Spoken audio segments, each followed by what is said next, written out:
CBSE സ്കൂളുകൾക്കുള്ള പുരസ്കാരങ്ങൾ നേടിയ Kayamkulam Sreenarayana central school അധികൃതരെ അനുമോദിക്കും. വ്യാഴാഴ്ച രാവിലെ 10-നാണ് അനുമോദനം സംഘടിപ്പിച്ചിട്ടുള്ളത്. ബന്ധപ്പെട്ടവർ വാർത്താസമ്മേളനത്തിലാണ് ഈ കാര്യം അറിയിച്ചത്. Federation of private school association സംസ്ഥാന തലത്തിൽ ഏർപ്പെടുത്തിയ മികച്ച CBSE സ്കൂളുകൾക്കുള്ള പുരസ്കാരങ്ങൾ കരസ്ഥമാക്കിയ ശ്രീനാരായണ സെൻട്രൽ സ്കൂൾ അധികൃതരെ അനുമോദിക്കുന്നു.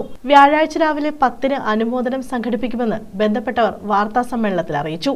ശ്രീനാരായണ സാംസ്കാരിക സമിതി കായംകുളത്ത് 3 സ്കൂളുകളും ഒരു സിവിൽ സർവീസ് അക്കാദമിയും നടത്തുന്നുണ്ട്. അതിൽ ആദ്യം തുടങ്ങിയ ശ്രീനാരായണ വിദ്യാപീഠം ഞങ്ങളുടെ സമിതി അധികാരത്തിൽ വന്നതിന് ശേഷം അതിന് പെർമനൻ്റ് ആയിട്ടുള്ള അഫിലിയേഷൻ നേടിയെടുക്കാൻ ഞങ്ങൾക്ക് കഴിഞ്ഞു. ഇപ്പോഴത്തെ SSLCയുടെ സെൻറ്റർ കൂടി അതിന് അലോട്ട് ചെയ്ത് കിട്ടുന്നുണ്ട്.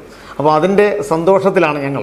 ആ സന്തോഷത്തിന് ഇരട്ടി മധുരം പകർന്നുകൊണ്ട് ഞങ്ങൾ രണ്ടാമത്തെ വിദ്യാഭ്യാസ സ്ഥാപനമായ ശ്രീനാരായണ സെൻട്രൽ സ്കൂളിന് ഇപ്പോൾ അഖിലേന്ത്യാ തലത്തിലുള്ള federation of private schools and affiliated schools എന്നുള്ള ഒരു ദേശീയ സംഘടന ഞങ്ങൾക്ക് 2 അവാർഡുകളാണ് സമ്മാനിച്ചിരിക്കുന്നത്. സമ്മേളനം SNDP യോഗം ജനറൽ സെക്രട്ടറി വെള്ളാപ്പള്ളി നടേശൻ ഉദ്ഘാടനം ചെയ്യും.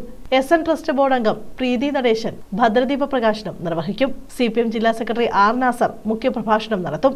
മുൻ മന്ത്രി G സുധാകരൻ പ്രബുദ്ധ സന്ദേശം നൽകും.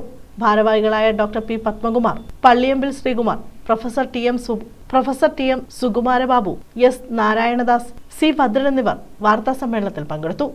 ഏതാണ്ട് 10,000-ഓളം വരുന്ന സ്കൂളുകളെ പിന്തള്ളിക്കൊണ്ടാണ് ആലപ്പുഴ ജില്ലയിലെ ശ്രീനാരായണ സാംസ്കാരിക സമിതിയുടെ കീഴിലുള്ള CBSEയുടെ ഈ അംഗീകാരം, CBSEക്ക് ഈ അംഗീകാരം ലഭിച്ചു. FAP federation of association of private school international അതിൻ്റെ 2024 ഏറ്റവും നല്ല സ്കൂളിനുള്ള അവാർഡാണ് നമുക്ക് ലഭിച്ചത്. അതിനുവേണ്ടി അർപ്പണബോധത്തോട് കൂടി പ്രവർത്തിച്ച മാനേജ്മെൻറ്റ്, പ്രിൻസിപ്പൽ, വൈസ് പ്രിൻസിപ്പൽമാർ, അധ്യാപകർ, അനധ്യാപകർ, രക്ഷിതാക്കൾ, കുട്ടികൾ ഇവരുടെ അർപ്പണബോധത്തോടുള്ള ഒരുമിച്ചുള്ള ഒരു പ്രവർത്തനം, അതൊന്നുകൊണ്ട് മാത്രമാണ് നമ്മളിന്ന് ഉന്നതങ്ങളിൽ വിരചിക്കുന്ന ഒരു കാഴ്ചയെ നമുക്ക് കാണാൻ കഴിഞ്ഞത്.